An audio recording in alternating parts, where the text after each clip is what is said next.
أعوذ بالله من الشيطان الرجيم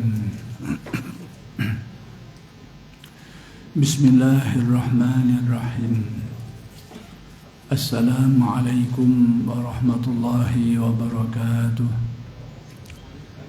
الحمد لله رب العالمين وبه نستعين اللهم صل على سيدنا محمد النبي الأمي وعلى آله وصحبه وسلم رب اشرح لي صدري ويسر لي أمري واحلل عقدة من لساني يفقه قولي ولا حول ولا قوة إلا بالله العلي العظيم إلهي أنت مقصودي ورضاك مطلوبي أعطني محبتك ومعرفتك.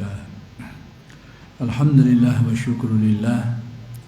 Pertama sekali kita bersyukur kehadirat Allah Subhanahu wa taala yang telah mencipta kita, memanjangkan umur kita dan mengurniakan nikmat-nikmatnya sangat banyak zahir dan batin. Mudah-mudahan segala nikmat-nikmat yang dikurniakan itu sentiasa dikurniakan kepada kita dan dijadikan kita tergolong dalam golongan orang yang bersyukur. Mudah-mudahan dengan berkat syukur Allah Subhanahu wa taala melipat gandakan lagi dan menambahkan nikmatnya kepada kita semua.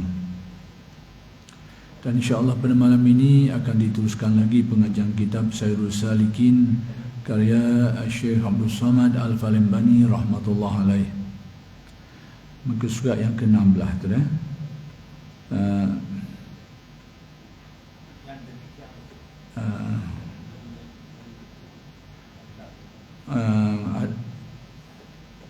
dan yang demikian itu tak apa kat mana ni. Dan jikalau ada dosa antaramu dan antara manusia itu membunuh. Betul tak? Dia. Okey. Ya. Bawah sikit lah, bawah sikit lah. Ke atas lagi.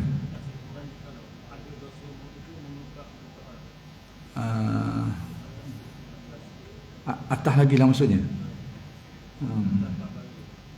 Atas apa bagi dia?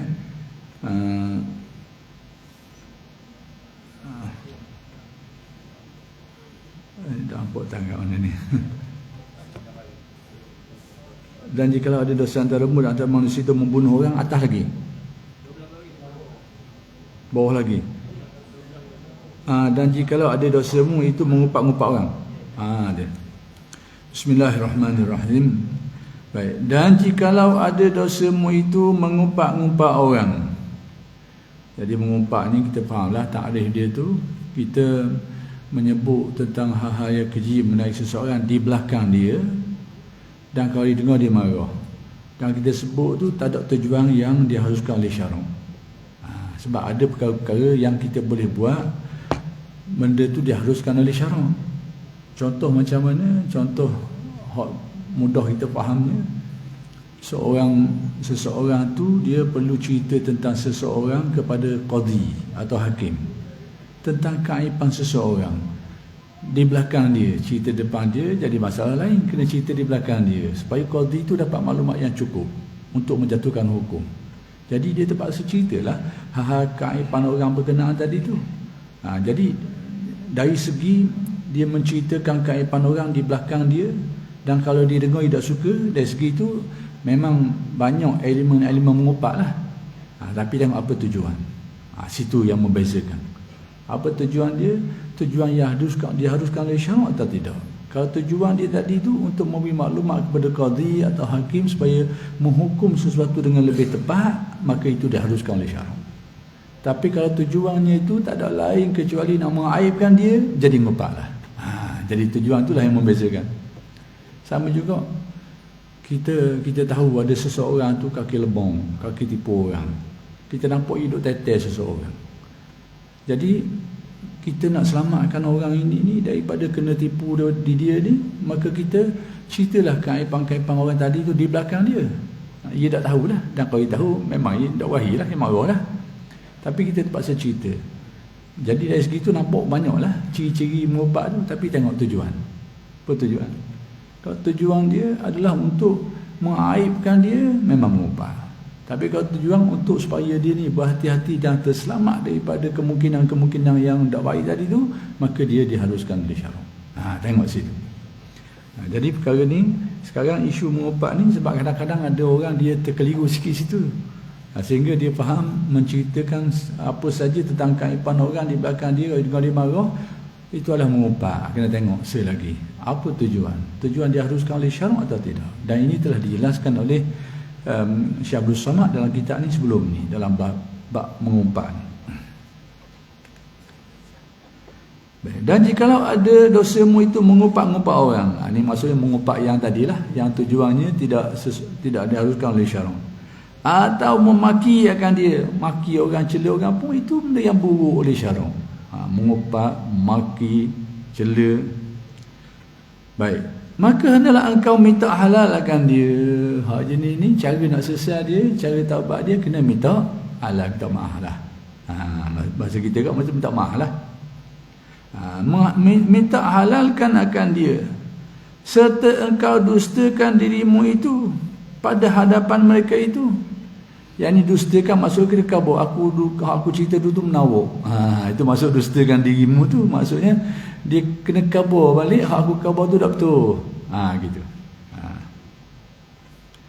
Dustakan dirimu itu pada hadapan mereka. Yang ni sekiranya kita, bila kita sebut kita mengumpat orang ni, berarti kita kabur kepada sekumpulan orang tentang orang tertentu. Jadi kita kena betul dengan orang tadi tu, orang kita kabur dah tu, bahawa aku kabur dulu tu tak betul. Gitu.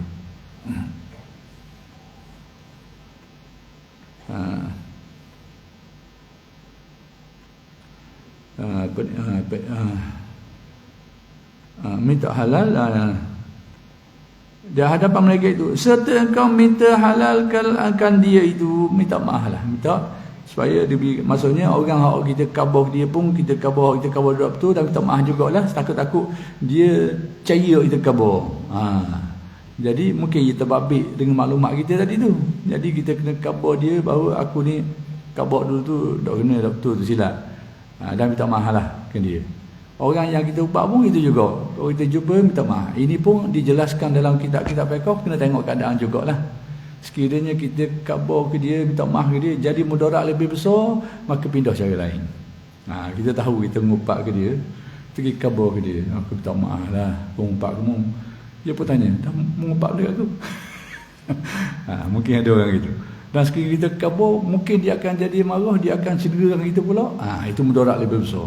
Jadi kita setengah kita sebut, kalau kita tahu zon kita tinggi benda ni boleh berlaku, pindah cara lain. Maksudnya kita tak perlu buat cara itu. Kita selesai syarat taubat yang lain, yakni kita berdoa kepada Allah lah. Itu pindah situ. Tapi kalau kita rasa tak ada masalah, kita kabur ke dia, aku mupakmu gini, minta maaf lah, gini-gini, dan kita rasa boleh selesai begitu ya. Itu kalau kita nampak tak ada masalah, kita perlu lakukan itulah. Tengok keadaan.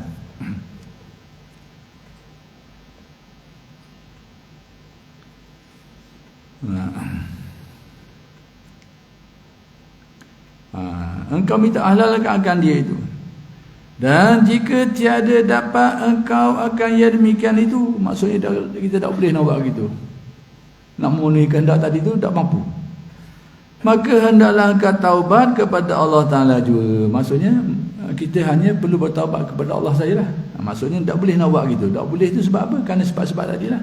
Antaranya orang tengok tu tak ada dah.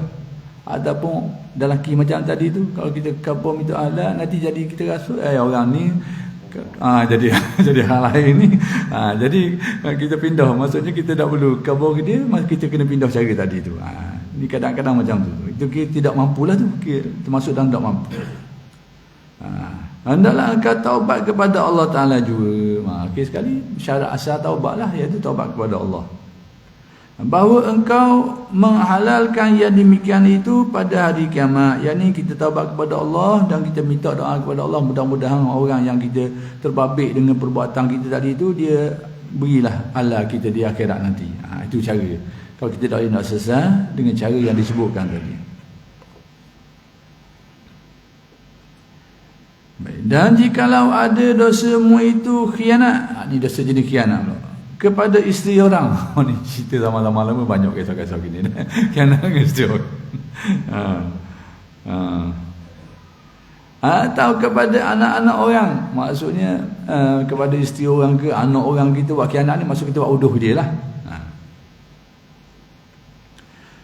Maka sangat susah, kata sangat susah, kerana jika minta halalkan yang demikian itu nescaya membawa kepada fitnah yang terlebih besar. Macam saya kata tadi, jadi kini macam kita pernah mengkhianati seseorang, isteri orang ke ataupun anak puan orang ke, kita pernah mengkhianati dia, go gerak-gerak apa-apa.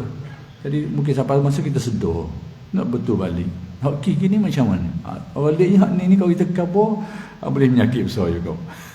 Masa kalau kita kabur ke dia, mungkin orang yang kalau dia tahu bahawa kita lah orang yang pernah buat khianat ke dia, mungkin bawa kepada mudarat yang lebih besar. Ini maksud dia. Jika minta halalkan yang demikian itu nescaya membawa kepada fitnah yang lebih besar. Boleh bawa fitnah yang lebih besar lagi daripada demikian itu. Maka tiada jalan yang demikian itu melainkan taubat kepada Allah Ta'ala juga. Maka tak ada pilihan lah. Cara dia taubat kepada Allah dan minta Allah Ta'ala jadikan orang ni halal ke dia lah di akhirat nanti. Itu cara dia. Bahawa ia menghalalkan yang demikian itu pada hari kiamat. Jadi kita nampak kadang. Jadi yang membabitkan hak orang, sama ada melibatkan nyawa orang ataupun melibatkan maruah orang ataupun melibatkan harta benda orang dan sebagainya, kena selesai. Dan cara penyelesaian, mana-mana yang boleh diselesaikan seperti kaedah biasa, selesaikan. Ada oleh gitu, maka pindah pada cara tadi tu. Baik. Dan jikalau ada sudah ni ya. Dan jikalau ada dosamu itu pada agama, dosa pada agama pula, seperti engkau kufurkan orang, yang engkau kafirkan orang. Ni Imam Ghazali kata antara dosa payah kali nak sesat. Engkau kufurkan orang, yang engkau kafirkan orang, atau engkau bid'ahkan orang, engkau tuduh orang kafir, tuduh orang bid'ah, atau menyesatkan orang, tuduh orang sesat. Tuduh orang sesat, tuduhan yang tak ada asas lah, yang tidak ikut kaedah syarak lah. Kalau ikut kaedah syarak ada asas yang jelas dan terang, itu tak ada masalah lah. Ni dia tak clear molek, tak jelas molek, jadi tuduhan. Maka taubat sangat susah ni, kata susah jenis dua anak ujung ni. Tuduhan menyebabkan orang mengkafirkan orang, membid'ahkan orang, mensyirikkan orang, tambah saya lah, dan menyesatkan orang ni. Ini kata bukan saja Syamsul Samad kata, Imam Ghazali pun sebut ni romek. Maka tiada jalan yang demikian itu melainkan engkau dusta akan dirimu. Jalannya kita kena khabar semula ke orang bahawa aku kata tu tak betul, bahawa aku kata dulu tu salah. Kita kena betul balik depan orang. Melainkan engkau dustakan akan dirimu pada hadapan mereka itu. Kena khabar, maksudnya kena maklum balik, kena betul balik di hadapan mereka itu. Serta engkau minta halalkan akan dia, dan minta supaya halalkan. Baik, maka jika tiada dapat akan yang demikian itu, sekiranya tak dapat nak buat benda ni, terhalang, maksudnya orang yang kita kata tu mati dah ke, tak tahu pindah tempat ke, tak nak cari, dia mati tak lupa nak cari, ataupun dah ingat dah macam-macam lagi lah, tak nak selesai cara biasa. Maka engkau taubat kepada Allah Ta'ala, ia menghalalkan yang demikian itu pada hari kiamat. Sama jugalah, pindah dengan cara yang kedua. Saya bila sebut ini, saya teringat kepada hadis Nabi. Kita nak cakap urusan agama ni, kena ada sandaran, kena ada dalil, kena ada hujah. Apa-apa saja, apa-apa yang nak bercakap tu, kena ada tempat rujung, Al-Quran ke, hadis ke, huraian ulama ke, ada. Jadi isu hak ni hak yang Nabi sebut, bila Syekh ni sebut romek ni, romek. Bila Nabi sebut dalam hadis, Nabi kata innama atakhawwafu alaikum. Ini kita jarang dengar, jarang sekali disebut tentang hadis ni tak banyak dalam masyarakat kita, tak banyaklah disebut. Tapi saya nak sebut kerana berkait di sinilah, kebetulan kena ni supaya kita berhati-hati, berjaga-jaga. Sebab bila Syekh Abdul Samad kata ni benda yang rumit, benda yang susah. Nabi kata innama atakhawwafu alaikum, termasuk sesungguhnya antara perkara yang aku takut menimpa kamu, itu terjadi pada kamu ni, mengenai rajulun qara al-Quran, kata Nabi. Seseorang yang baca Al-Quran, maksudnya dia ahli Al-Quran, dia baca Al-Quran, dia pelajari Al-Quran dan mengamalkan tuntutannya. Itu qara al-Quran, dia baca Al-Quran, dia ahli Al-Quran, dia mempelajari Al-Quran. Sehingga Nabi kata hatta ru'iyat bahjatuhu alaih, sehingga kebaikan-kebaikan Al-Quran tu kelihatan atas diri dia. Maksudnya kesan-kesan ajaran Al-Quran itu pada amalan dia, akhlak dia, tingkah laku dia itu nampak, timbul. Ru'iyat bahjah dia, kegembiraan kebaikan Quran tu nampak atas diri dia, kata Nabi. Kemudian Nabi pun kata wa kana ridaan lil Islam, dan dia termasuk orang yang mempertahankan Islam. Ridaan ni membela mempertahankan Islam pada masa tu, pada tahap tu. Tapi Nabi kata di hujung dia jadi lain. Ghayyarahu ila ma syaa Allah, kata Nabi. Dia merubah keadaan tadi itu kepada satu keadaan yang seperti yang dikehendaki oleh Allah. Maksud di sebalik semua ni tak nak lagi ada takdir Allah. Ila ma syaa Allah, seperti menurut apa yang telah dikehendaki oleh Allah. Dia merubah keadaan tadi itu. Lalu apa keadaannya? Wan salakha minhu, dia mula melucutkan diri, dia melepaskan diri daripada keindahan-keindahan Islam tadi itu. Wa nabazahu wara'a zahri, bahkan dia letak tu di belakang dia pula. Dia letak semua tu kebaikan Islam tu di belakang dia. Wasa'a ni baik. Wasa'a ala jarihi bisayf, dia pun mulalah berusaha untuk mengangkat senjata untuk membunuh jiran-jiran dia. Daripada tukar watak jadi watak macam ni. Waramahu bisyirki, atas dasar apa dia buat macam tu? Kerana dia tuduh jiran-jiran dia sudah syirik. Waramahu bisyirki, kerana syirik atas tuduhan itu. Lalu yang meriwayatkan hadis ini ialah Huzaifah bin Yaman. Huzaifah ni orang tahulah penyimpan rahsia Rasulullah. Banyak rahsia-rahsia duduk dengan dia. Sehingga orang tanya dia macam mana boleh jadi gitu. Dia pun kata, ni Huzaifah, cerita sekitar Huzaifah. Huzaifah dia kata kebanyakan orang lain tanya tentang amalan-amalan baik, tanya Nabi kebaikan-kebaikan supaya mereka dapat amalkan. Tapi aku, kata Huzaifah, aku tanya benda buruk-buruk, uduh-uduh. Tapi tujuan aku tanya uduh-uduh, buruk-buruk ni supaya aku dapat memelihara diri aku daripada keburukan tu. Sebab tu dia banyak tahu, banyak rahsia. Jadi lain daripada tanya. Dia banyak tanya benda buruk-buruk ni. Sahabat-sahabat lain tanya tentang kebaikan-kebaikan untuk mereka buat. Aku tanya benda buruk-buruk supaya aku dapat mengelak, lari daripada keburukan tu. Jadi Huzaifah kata, ya Nabi Allah, wahai Nabi Allah, ayyuhuma aula bisyirki, al-marmiyu am ar-rami, kata Nabi. Kata Huzaifah, di antara dua orang ni, orang yang tuduh tadi dengan orang yang kena tuduh tu, orang yang tuduh syirik dan orang yang kena tuduh syirik ni, mana di antara dua orang ni yang paling berhak, paling layak untuk terbabit dengan syirik ni sendiri, untuk menjadi syirik ni? Kata Nabi, bal ar-rami, bahkan tukang tuduh itulah sebenarnya lebih dekat, lebih aula, lebih utama untuk menjadi syirik. Jadi sebab tu maksudnya apa yang disebut di sini antara dosa yang susah nak sesat ni, membabitkan tuduhan terhadap orang sebagai kekufuran, bid'ah, sesat dan sebagainya, yang tuduhan itu tak ada asas. Tidak ada asas yang kukuh, maka dia boleh jadi benda yang berat tadilah. Sebab apa? Kerana dia boleh terbalik. Maka hadis tadi dia akan terbalik semula. Jadi kita kena berhati-hati dalam perkara ni lah, supaya kita tak ambil mudah, kerana kesan dia itu berat. Kemudian wallahu arhamur rahimin, Abi Basan. Al-bab tsani fi sabri wa syukri.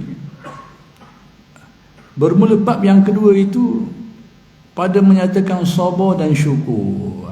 Ini pasal lain pula lah, cerita tentang sabar dan cerita tentang syukur.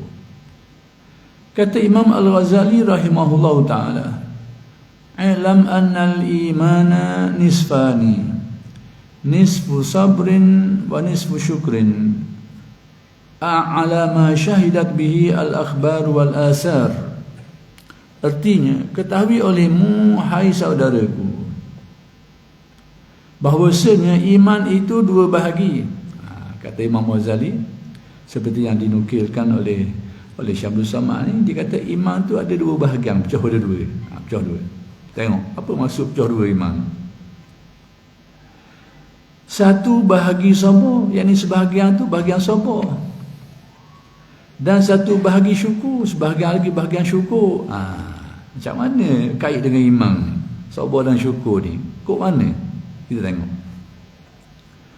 Atas dalil yang menunjukkan dengan dia itu oleh beberapa hadis Nabi SAW, yakni apa yang disebutkan tadi itu berdasarkan kepada apa yang ditunjukkan oleh dalil-dalil daripada hadis Nabi SAW dan juga asarus sahabah, yakni kalam-kalam sahabat dan tabi'in dan lainnya, dan dalil-dalil lain lagi lah yang menguat pada semua ni, dan lainnya daripada mereka itu. Jadi nak kabarnya, Imam Ghazali sebut iman tu boleh pecah pada dua dari aspek ni. Sebahagian iaitu bahagian sabarnya, yang kedua bahagian syukurnya. Baik. Dan setengah daripada hadis Nabi SAW, yakni sebahagian di antara hadis-hadis Nabi yang menyebut tentang perkara ni, tu macam saya kata tadi lah, hal-hal keagamaan ni bila kita nak sebut mesti ada tempat rojong dia. Jadi kalau kita mungkin tak sampai tangga tu, kita ambil huraian ulama lah, alim-alim ulama yang menghuraikannya, ulama yang rasikhin lah, ulama yang teguh keilmuan dia tu, kita ambil pedoman. Mungkin sebab kita tak erti nak main dalil, tapi kalau kita pandai bab dalil, kita kena carilah kemampuan kita tengok dalil ni. Baik, setengah daripada hadis Nabi SAW, as-sabru nisful iman. Antara dalil yang menunjukkan kepada apa yang disebut tadi tu, iaitu hadis Nabi yang artinya bahawasanya sabar itu setengah iman. Sabar itu sebahagian daripada iman. Jadi macam mana ni? Sabar tu ada kaitan dengan iman. Lepas tu kita nak faham ke mana? Dah orang tak sabar tu tak ada iman lah. Ni cara faham kau ni. Bila Nabi kata sabar tu separuh iman, lepas tu kita tengok ada seorang tu mungkin jadi tak ada nak sabar. Tak nak sabar. Apa kalau kita nak kata mu tak ada separuh iman? Ini benda-benda yang perlu kita fahami baik-baik, kena rujuk kepada alim ulama dan memahami dalil-dalil macam ni. Dan banyak berlaku. Contohnya pernah berlaku juga dalam ayat Al-Quran, tafsiran-tafsiran yang keliru yang pernah terjadi.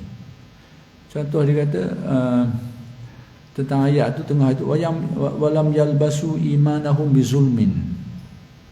Bizulmin ni bi khati'ah, iaitu orang yang beriman ni, iaitu orang yang tidak mencampurkan iman mereka dengan salah.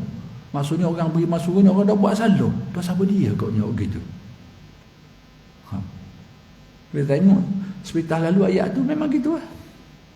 Walam yalbisu imanahum bizulmin. Mereka ni tak campur iman mereka dengan kezaliman. Bizulmin di situ dengan makna diterjemah zalim ni bi khati'ah, dengan difahami oleh setengah tu salah, kesalahan. Jadi orang beriman ni orang tak ada salah langsung, dah agaknya sama dia gitu. Maka sebab tu Sayyidina Abu Bakar membetulkan. Sayyidina Abu Bakar kata kamu telah membawa ayat ni pada tempat yang salah. Bizulmin di sini bukan makna bi khati'ah, bukan makna salah dosa, tapi bi kufrin. Maksudnya orang yang beriman, orang yang tidak campur iman dia dengan kekufuran. Jadi nak kabarnya kefahaman-kefahaman ini sudah berlaku di kalangan sahabat dulu. Maka alim ulama telah mengumpulkan ni mentarjih benda ni, dah kita ambil buah bersih dah. Itu bendanya. Jadi romik bab dalil ni bukan benda ringan, bukan benda mudah. Sekadar kita tahu bahasa Arab, boleh terjemah Quran hadis tu bolehlah faham, tapi nak mengeluarkan fakta-fakta akademik ilmiah ni, poin-poin penting ni, hak ni kena rujuk kepada alim ulama dia. Sama ada kalau fiqh kena fuqaha, ahli-ahli hukum. Kalau usuluddin kena mutakallimin, ulama-ulama dalam bidang dia. Sebab kalau tengok selapih boleh jadi macam-macam. Dalil-dalil ni sama macam apa ni, ayat-ayat ni juga. Saya tak apalah, saya nak maklumkan acak kali sini supaya kita kena jaga-jaga, kerana learning ini antara fitnah yang berlaku hari ni.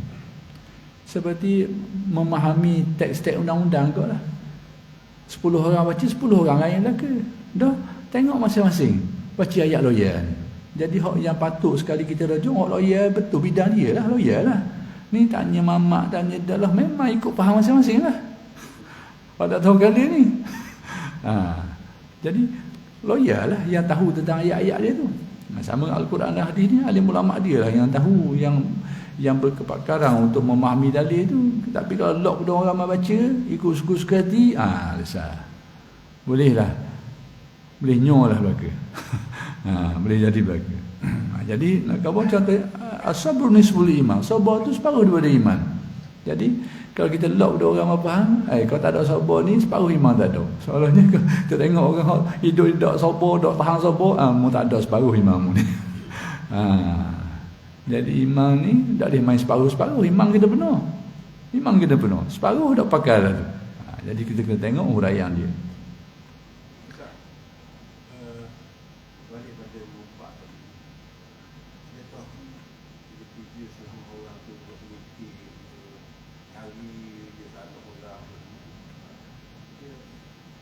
Itu kalau tak ada tujuan sama lah, termasuk lah. Fitnah akhir zaman memang antaranya begitulah. Kalau tak ada tujuan yang diharuskan syarak, memang kena. Tapi kalau ada tujuan diharuskan syarak, kita tengok lah. Tengok sejauh mana kita mencari keaiban orang tak ada tujuan pun, itu benda yang sangat buruk. Benda yang sangat buruk untuk cari. Sebenarnya kaedah syarak kita menutup keaiban. Kecuali orang yang saya katakan tadi dah boleh memberi mudarat kepada orang, yang kita kena sebut keaiban tu supaya orang terselamat daripada kemudaratannya. Itu tak apa. Tapi kalau tak ada kaitan dengan benda tu, kita memang suka membuka aib orang, itu termasuk benda yang dilarang oleh syarak. Dilarang oleh syarak.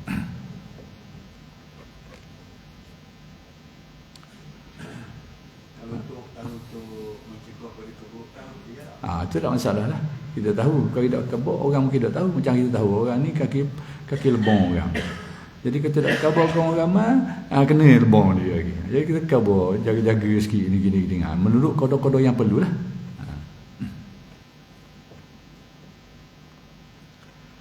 Artinya bahawasanya sabar itu setengah iman, jelas. Baik, dan kata Sayyiduna Abdullah bin Mas'ud radhiyallahu anhu, al-imanu nisfani, nisfu sabrin wa nisfu syukrin. Artinya bermula iman itu dua bahagi. Iman ni ada dua bahagian berdasarkan dalil ni. Satu bahagi sabar, sebahagiannya bahagian sabar, dan satu bahagi syukur, bahagian yang kedua pula bahagian syukur. Kerana adalah iman, iaitu ditelakkan atas perhimpunan keduanya, yakni iman tu yang disebut secara umum bahawa dia terkumpul atas dua perkara ni kerana tengok sebab dia ulasannya. Kerana kelakuan manusia itu ada kalanya mendapat ia akan yang memberi mudarat.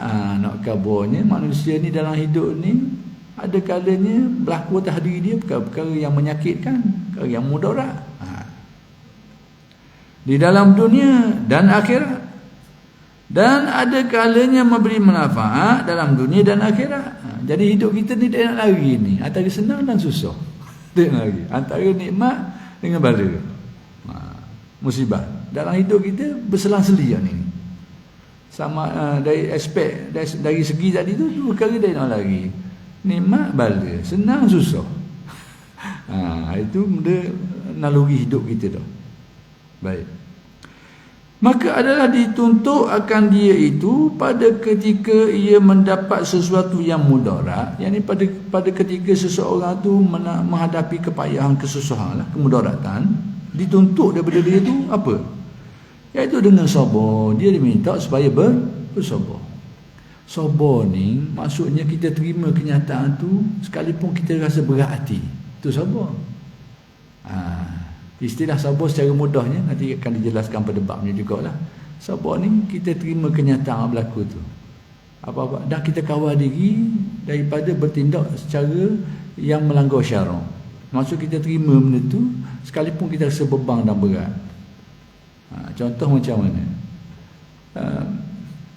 Kita na'udzubillah mungkin kita undur kereta pun langgar pagar sikit. Langgar pagar.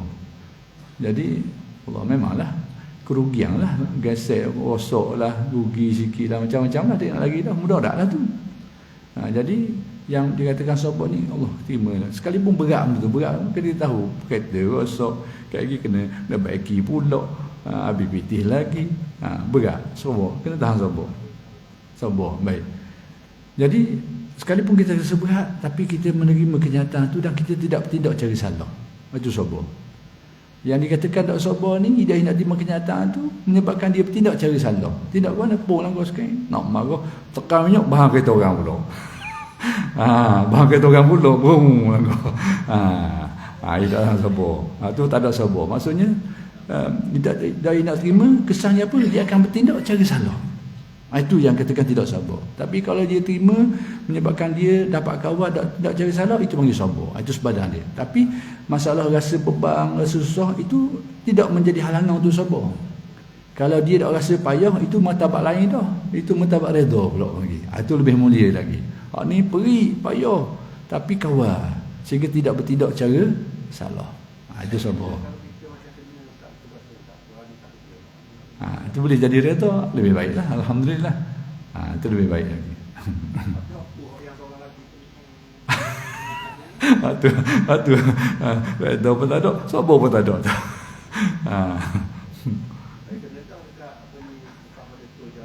Ya.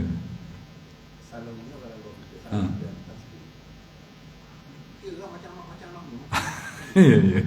Tapi nak terima kenyataan.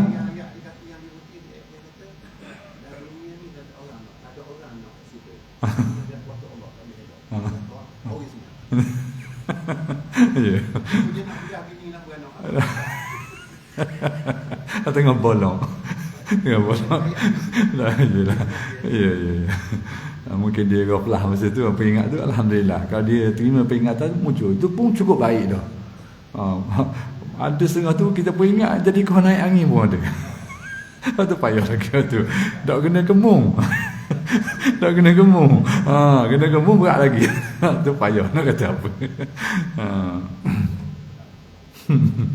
Jadi ini sabar ni ada satu malakah yang kita boleh usahakan, latihan. Amalan-amalan kita sebenarnya dia akan membina benda tu.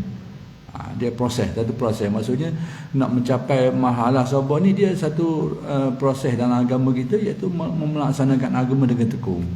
Semayang, puasa, dan kita buat dengan hati-hati, kita tambah lagi dengan ibadah sunat, semua tu dia akan ada kesan pada kekuatan untuk membina benda-benda macam tu.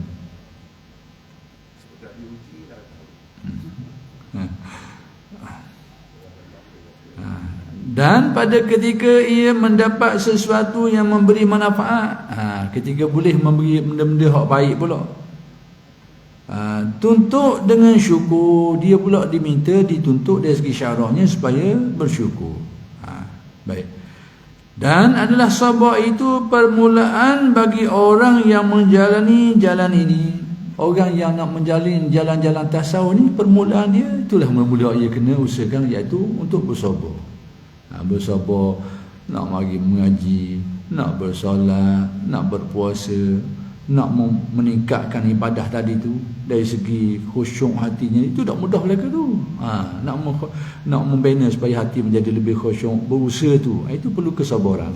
Demikian juga nak menambah ibadah-ibadah hak wajib, nak ditawar dengan sunat dan sebagainya, hak yang terluput palpah cuba nak diqada balik dan sebagainya. Itu bukan benda mudah-mudah.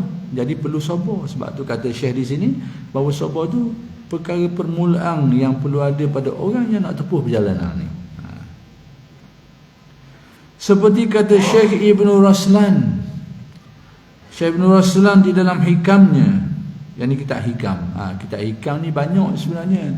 Hak yang suruh tempat kita tu hikam Tok Pulamani.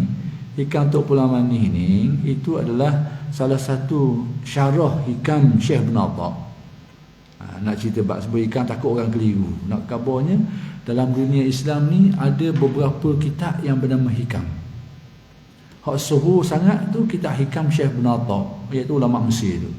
Syekh Ahmad Ibn Atta'illah Al-Iskandari, yang ni tokoh yang sezaman dengan Syekh Ibn Taymiyah. Syekh Ibn Atta ni sezaman dengan Syekh Ibn Taymiyah. Ibn Taymiyah ni dengan gaya dia, Syekh Ibn Atta dengan gaya sufi dia tu. Pernah berlaku diskusi-diskusi antara dua orang ni. Ni dua ulama besar mereka ni. Saya teringat pada satu diskusi lah. Tak apa, saya ingat ni saja nak cerita je. Nak khabar Syekh Ibn Atta kita hikam kita mengaji tu, itulah orang tokoh ulama yang sezaman dengan tokoh Syekh Ibn Taymiyah. Kalau Syekh Ibn Atta ni merupakan tokoh sufi, Syekh Ibn Taymiyah tu merupakan tempat rujukan kepada orang yang cenderung kepada faham salafi wahabi sikit lah. Tak apalah, orang nak pegang cara tu, lah ke dia lah, silalah. Cuma saya nak khabar pernah berlaku diskusi ni. Dia dulu Syekh Ibn Taymiyah ni dia beri petua. Dia kata haram ziarah kubur Nabi. Haram, berdosa. Itu petua dia. Tak tahulah benda sebab. Dan boleh buka dalam kitab-kitab dia, ada disebut dia mempetuakan haram ziarah kubur Nabi. Maksudnya kalau kita pergi ke Madinah tu semata-mata nak pergi ziarah kubur Nabi tu haram. Pada dia, kalau nak ziarah tu ziarah masjid, bukan ziarah kubur. Dan hari ni orang yang cenderung faham dia tu tak apa senang main kubur-kubur ni, ziarah kubur ni memang itu bahan anti dia lah tu. Tak apalah, cenderung tu lah tak apa. Tapi dia petua, dia kata haram ziarah kubur Nabi. Sehingga dia kata kalau kita nak bermusafir, duduk tempat jauh, nak musafir dengan niat nak ziarah kubur Nabi, musafir kita tu dianggap musafir yang haram. Bila musafir yang haram ni nanti tidak boleh, tak ada rukhsah untuk jamak dan qasar. Begitu apa petua dia. Jadi Syekh Ibn Atta tak setuju petua dia ni. Satu ketika ni bertemu dua orang ni, dah berdiskusi lah. Ulama sama ulama. Syekh Ibn Atta tanya Syekh Ibn Taymiyah, dia kata melarang orang ziarah kubur ni atas dasar apa benda? Dalil apa benda mu pakai? Dalil yang mu pakai? Melarang orang ziarah kubur Nabi, mu kata berdosa ni. Dalil apa yang mu pakai? Syekh Ibn Taymiyah dia tak jawab, dia tak sebut dalil Quran tadi sebab tak ada dalil tu. Dalil hak larang ni tak ada. Jadi dia tak sebut mana-mana dalil, cuma dia kata saddu zari'ah. Dia guna kaedah fiqh menurut faham dia. Jadi saddu zari'ah nak tutup lubang kemudaratan. Kerana pada pandangan dia kata antara sebab kesyirikan ni orang pergi ziarah kubur lah, kali macam mempertuhankan kubur lah menurut pandangan dia. Menurut pandangan dia. Jadi aku larang ni, aku petua ni supaya nak tutup daripada berlaku kesyirikan ni, maka aku laranglah orang pergi ziarah kubur. Syekh Ibn Atta tanya, jawab semula, beri komentar dia pula. Apa dia komen? Dia kata kalau gitu, dia kata sebab apa mudak beri petua juga supaya buah-buah anggur ni diharamkan tanam. Jangan tanam anggur ni, haram. Sebab apa? Daripada anggur lah orang buat arok. Apa mudak kata? Dia kata haram tanam anggur ni. Sebab apa? Dengan anggur lah timbulnya arok. Lepas tu saya lagi, sebab apa juga mudak beri fatwa kepada orang ramai supaya orang lelaki ni kena kasih kemaluan dia tu. Macam kasih binatang lah. Macam lembu kambing tu orang kasih nafsu, ia tak ada nafsu, ia makan sedap je, gemuk. Maksudnya hilang nafsu lah. Dia musnahkan apa ni, adalah sesuatu kaedah dia kasih tu. Jadi dia kata apa mudak buat fatwa juga orang lelaki ni kena kasih supaya apa? Supaya tidak berlaku lagi penzinaan. Bila tak nafsu tak ada perbuatan tu. Apa mudak bagi fatwa gitu kata. Ini pertanyaan Syekh Ibn Atta ni tak dapat dijawab oleh Syekh Ibn Taymiyah lah. Itu sejarah dia. Nak khabar kita hikam ni itu pengarang asal dia, Syekh Ibn Atta ni.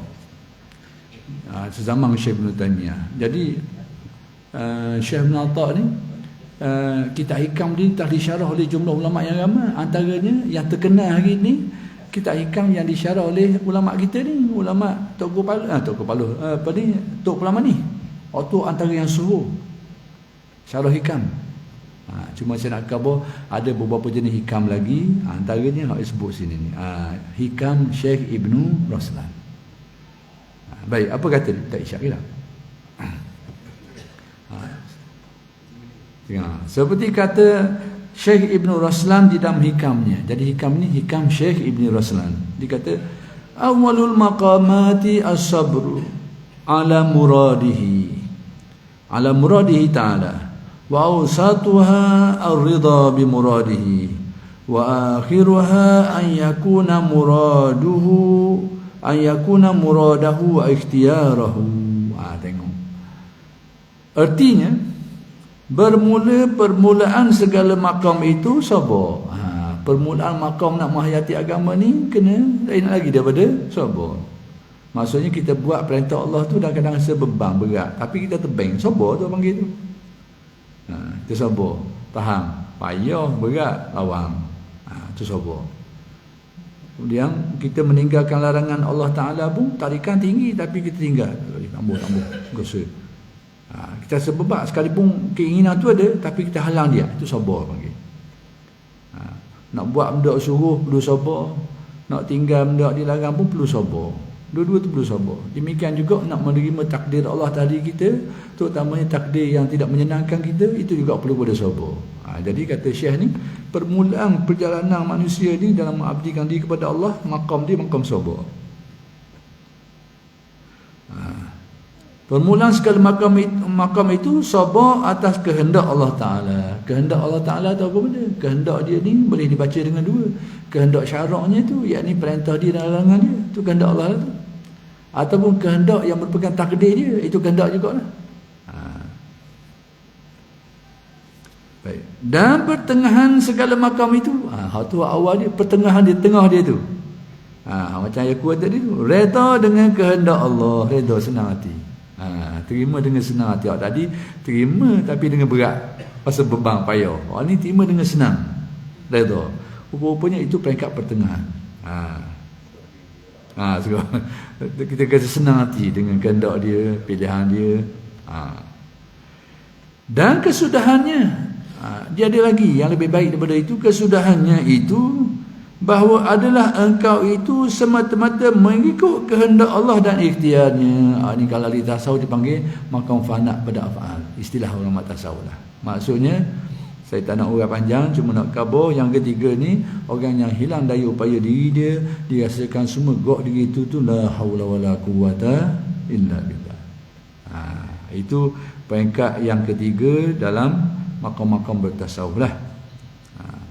Jadi habis bab yang kedua tentang as-sabr wa syukru tu. Kemudian faslun fi bayani fadilati sabri. Perincian dia pula. Tadi bab so, kan ni pasal dia. Belajar. Baik. Ini suatu pasal pada menyatakan kelebihan sabar. Imam Ghazali ni dimulai selalunya dia akan sebut kelebihan dululah. Sebab kita ni, imam pengkat kita ni, kau tak tahu kelebihan, kurang dorongan. Adapun imam orang ahli makrifat tu lain. Mereka tu beribadah tidak lagi didorong oleh kelebihan-kelebihan ni, mereka didorong oleh semangat lain. Tapi kita ni orang ramai ni, ini semangat kita, didorong oleh kelebihan-kelebihan. Kenapa kita laksanakan itu, kenapa buat ini? Kerana kita tahu banyak kelebihan-kelebihan tadi tu. Ini pengkat kita, dorongan buat ibadah adalah kelebihan yang ada pada sesuatu amalan. Dan tidak salah amalan ini, tidak salah. Jangan kata mu ni buat dak ikhlas, buat amalan ni kerana didorong oleh kelebihan ni. Jangan baca benda tu sebagai bukan kerana Allah. Salah. Apa-apa yang kita buat, kita laksana atas dorongan kelebihan yang ada ni itu termasuk ikhlas lillah, termasuk.